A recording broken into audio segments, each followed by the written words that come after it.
예, 홍준표 대구시장, 오세훈 서울시장의 얼굴이 보입니다. 자, 홍준표 대구시장 어제요 기자간담회를 했는데 장이 섰는데 장돌배기가 안 나가겠냐 이러면서 대선 출마를 바로 시사한 게 아니고 그냥 출마 선언을 했다고 보시면 되겠습니다. 관련 발언 들어보시죠. 홍준표가 보수의 리더 대통령이 되어야 하는 이유라기보다도 이재명 대표를 다룰 사람은 우리 방에 나밖에 없을 겁니다. 그리고 트럼프하고 맞짱 뜰 사람도 대한민국에는 나밖에 없다고 나는 생각합니다. 장이 섰는데 장돌배기가 장이 안 갑니까? 그거는 조기 대선이 생겼을 때 하는 이야기고 조기 대선이 안 생기는 대로 다 우리가 로드맵을 다 갖고 있어요. 내가 그런 허술한 사람 아닙니다. 허술하게 일하지 않아요. 허술하게 일하지 않는다. 김영태 의원. 네. 뭐 조기 대선이 열릴지 안 열릴지는 아직 알 수 없습니다. 탄핵 심판 결과에 따라서 다를 테니까요. 홍준표 시장은 뭐 나는 대구에 어울리지 않는다 뭐 이런 뜻인가요?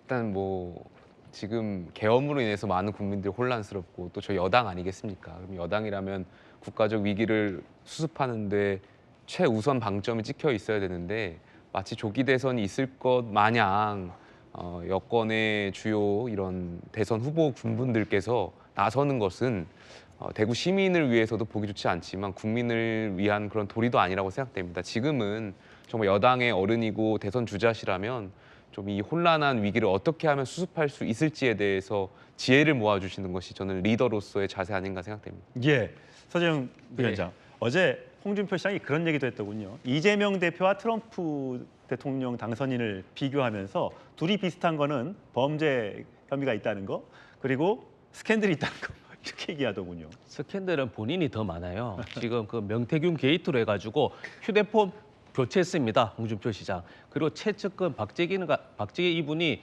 또 여론조사 1,500만 원 또 대납했거든요. 이게 불법이기 때문에 지금 수사 먼저 받아야 될 분이 홍준표 시장이다. 그리고 지금 표정이 굉장히 밝지 않습니까? 예. 홍준표 시장은. 근데 말씀은 우리 윤석열 대통령 비상계엄 정당하다.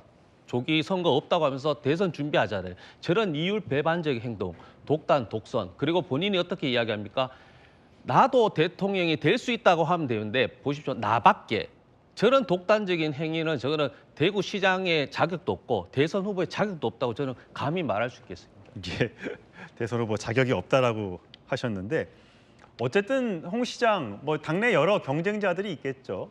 유승민 전 의원과 한동훈 전 대표에 대해서는 계속해서 견제구를 날렸습니다. 주군의 탄핵을 초래한 배신자일 뿐이다. 레밍은 레밍일 뿐이고 배신자는 영원히 그 굴레를 벗어날 수 없을 것이다. 김영준 의원 어떻게 평가하세요? 네.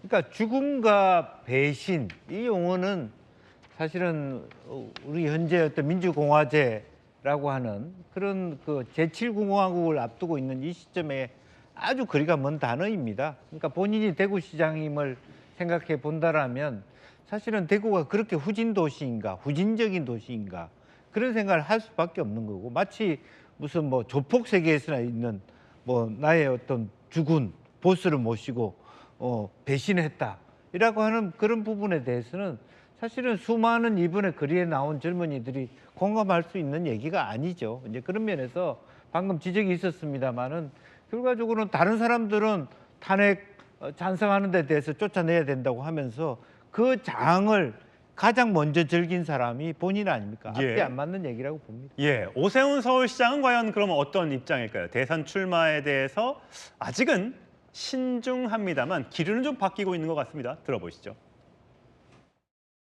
아무리 상대방인 이재명 민주당 대표가 재판 지연 전술을 쓴다 하더라도 그거를 당당하게 비판할 수 있으려면 대통령께서도 수사에 신속하게 당당하게 임하셔야죠. 사실 고민이 깊습니다. 중도에 사퇴한 전력이 있는 제가 다시 또 서울시장직을 사퇴하고 대선에 출마한다는 건 사실 상당히 부담이죠. 예. 유권자에 대한 도리가 아니고요. 그러나 또 한편 생각을 해보면 예. 국가가 위기 상황이고 제가 이제 4선 서울시장입니다. 이런 그 소중한 경험, 공인으로서의 경험 이것을 이제 좀 더 큰 단위의 나라에서 써야 된다라고 하는 요구도 분명히 있을 수 있습니다. 이런 두 개의 큰 요구 또 책임감 사이에서 정말 깊은 고민을 해서 예. 지혜롭게 판단하도록 하겠습니다.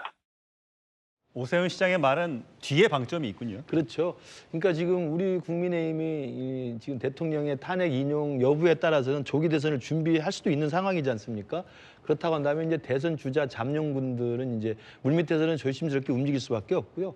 홍준표 시장은 워낙 성격이 또 저렇고 또 말을 함부로 하시는 스타일이고 또 있는 그대로 직설적이니까 장이 섰으니까 작돌bek에 나간다고 이야기합니다만 오세훈 시장은 또 오세훈 시장 그 특유의 성격답게 굉장히 신중하게 진중하게 지금 문제를 접근하고 있는 것 같습니다. 저는 주목해야 될 점은 오세훈 시장의 행보입니다. 초기에는 이 계엄 사태 이후에 이선 후퇴 정도로 입장을 정했다가 탄핵은 반대한다고 했다가 예. 나중에 탄핵 찬성으로 입장을 바꿨고요.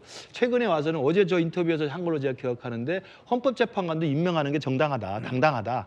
그리고 대통령 윤석열 대통령도 당당하게 수사에 임해야 된다. 이재명을 비판하려면 그렇게 우리가 당당해야 된다는 이야기를 했었어요.